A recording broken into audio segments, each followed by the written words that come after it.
So in this chapter, I'll show you two sites. One is squareforge.net, this website, where you can see some examples, some videos that will help you on your way to make the decision in terms of whether you just want to use this as a reference point, as some inspiration for different layouts that you can create, or whether you want to go ahead and purchase Squareforge, upon which point you'll be given the Squareforge Master.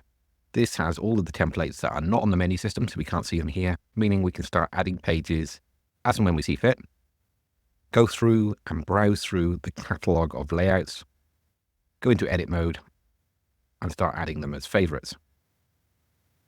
One of the key differences between the two sites at the moment is this version of Squareforge, the master, has unique codes for every single layout and design section in this site. This allows us to use a retrofit service and new for the tail end of 2024 blueprints. So blueprints would be similar to your templates that you start with Squarespace, but the difference is they're all built from these wireframes, meaning that you don't buy a template, you buy a much lower cost blueprint that utilizes Squareforge to build the structures. For example, it could have Hero Classic 001. Then we go to the content section, and then it could be Content Short 003. So with the blueprint, you'll be given a list of all the codes for every page, and usually you're looking at about 4 pages per template or blueprint that we build. And it will give you the exact layouts. So if you already own Squareforge, you just have to go in and save the section as a favorite using the heart icon, and then you build up your own template through that. It means that we're not having to constantly ship, update loads and loads of templates. We give you some inspiration for how those blueprints can look. And it also means we can change up the content to show how it could work for a bakery, right the way through to a business consultancy. What the signposts say and where they go can change, but the underlying template and structure remains consistent. And that's the most important thing when we're working with templates, is to give us an idea of professionally spaced layouts that have a perfect balance between content and white space or negative space around the content, so that no matter what you build, it looks thoroughly professional. Let's take this section here, Content Short 005. This could look very different with a different background color, even a different photo behind it or texture. We could have a different font, different alignment of the font, so the text aligns to the left. We could put a circular image, a square image, an illustration. There's so much that we could do. We could drag and drop this image block to the bottom line of this section and have a photo that cuts in, all at the same time leaving the overall structure 80% the same as it was. And it means that when we go to mobile view, it's already pre-tested. We may have to change a little bit. For example, if we were to have a photo cutting in from the bottom, we would need to drag that photo down and then move the text block up. I'll be showing you how to do these type of things in future chapters. But the idea of this compared to a template is that if you own Squareforge and have a blueprint, which will cost something in the regions of $15 when we finalize it, you can follow the blueprint, but you can take it off-road at any point. So if there's another section, let's have a look at some options here. Let's say the template had 2 columns and we want to create a 4-column signpost section because we've got 4 areas that we want to link to. So we could look at the 2-column equivalents. Say, for example, this section here, the 3 columns, sorry. It means we could have a look at the 2-column equivalent, which would be this one here. Instead of having to work on that and extend up to 4 signposts, we can go with the 4-column signpost option and just save this one.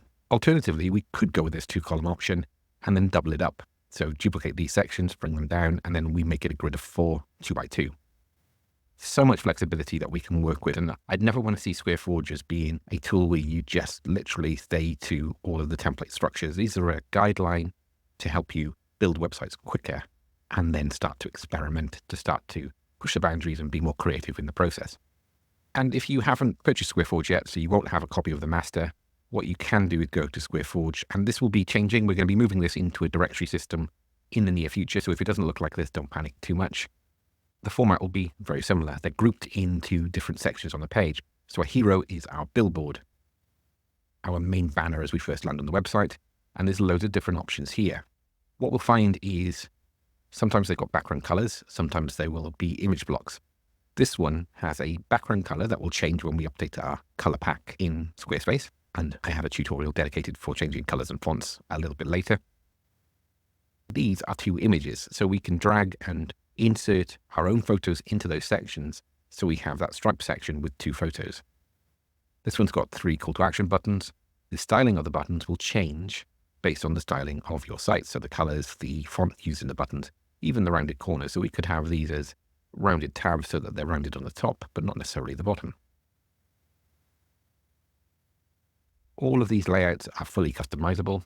This one's one of my favorites, where we could put a really nice background image as long as the text is clear enough over it. And then we've got a circular image in here, so we can have a close-up shot within, say, a landscape or something like that, and that can work really well. Likewise, if you've got a circular logo, that can fit really nicely into that frame. It would be very easy to move that circle to the top of that block and then have a slightly different variation of that.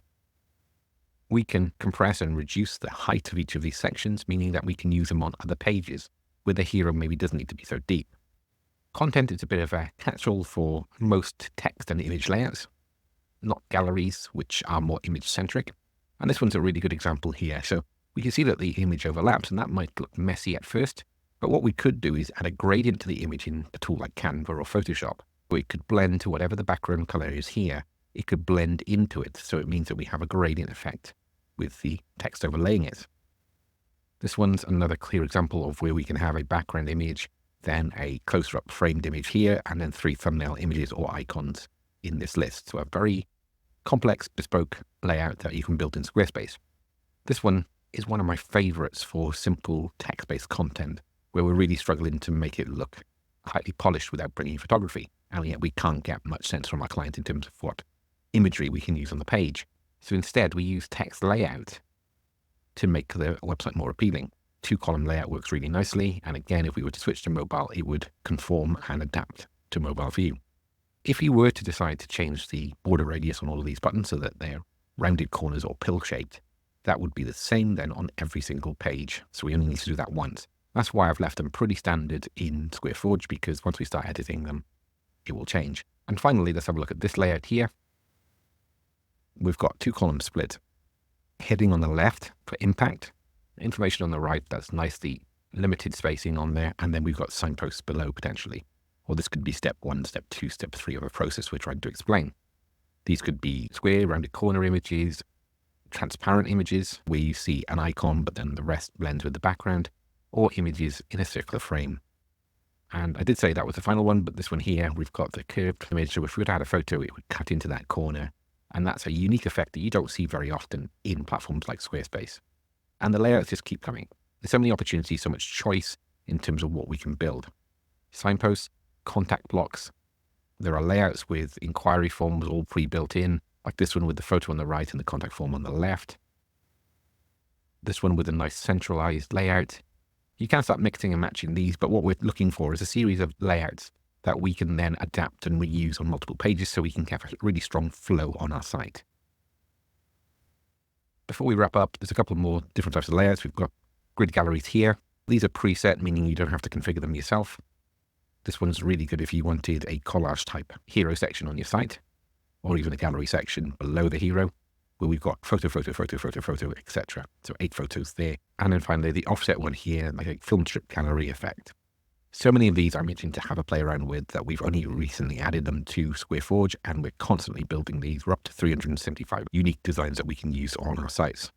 And we've even got video featured, which is a video and text block that once again allows us to create some really nice unique effects in our designs. Quote blocks I'll show you quickly. We've got the slideshow style quotes. We've got ones where we can put images in.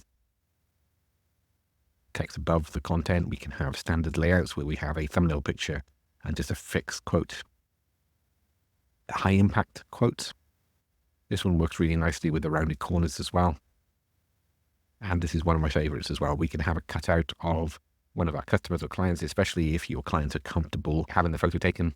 That can be a really powerful combination with an overall satisfaction score and a quote to go with it. And the list goes on. There's so many different designs here that we can choose. And the beauty of this is you don't need to buy Squareforge, because this uses a list style. We can see the main giveaway here, these arrows. So you can add your own list block in your Squarespace site and just open this up in a separate tab and match it up to it. I use that as a starting point and then take it in the direction that you want. But all of these are tried and tested. I've been in web design for 20 years. I've been using Squarespace as a Squarespace authorized trainer and expert for nearly 11 years. Therefore, I can 100% hand on heart say that these will work for the vast majority of websites. Our job isn't to create things that are so unique that people need a manual to navigate through. Our focus is on the user flow of our visitor.